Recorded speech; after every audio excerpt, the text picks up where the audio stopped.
Is bad customer service killing your business? It's time to beat the old bad customer service drum again.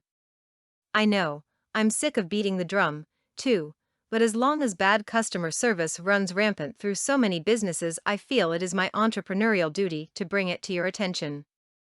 So grab a pew and prepare to listen to the sermon I've preached before.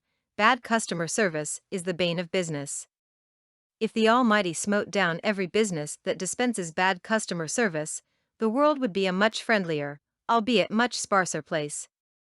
Consider a world without malls and fast food joints. Would it really be so bad?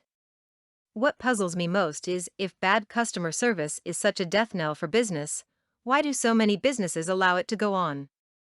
Don't they read my column, for Pete's sake?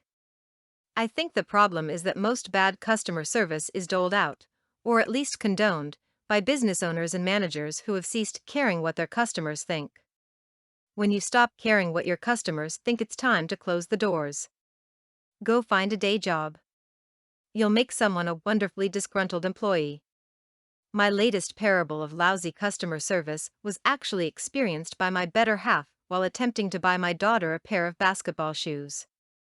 I won't mention the name of the sporting goods chain store in which the bad customer service took place, but I will tell you that its name is similar to the sound a frog with hiccups might make. As my wife waited for someone to ask it, the 4 or 5 teenagers who had been charged with manning the store stood in a clump at the cash register, giggling and flirting with one another as if they were at the prom instead of at work. When my wife pointed out this fact, one of the employees, a cheeky lass of 16 or so, put her hands on her hips and said, "How rude." The males in the group didn't react at all. They were too busy arguing over who could take a break so they could chase other cheeky lasses about the mall. Needless to say, my lovely bride, who has the ability to instill fear into the hearts of even the most worthless employees, left the gaggle of giggling teen idiots standing with their mouths open in disbelief. How dare a customer tell them to do that with a pair of basketball shoes? As much as I bemoan bad customer service, I celebrate good customer service. It should be applauded, and the purveyor of said good customer service should be rewarded for actually delivering satisfaction to the customer, above and beyond the call of duty. So let me tell you the story of my new hero, Ken. I won't tell you the name of the store in which Ken works, but let's just say they started out selling radios in a shack somewhere long, long ago. I first met Ken when I went into the store to buy a mixing board for my business that records audio products for the web.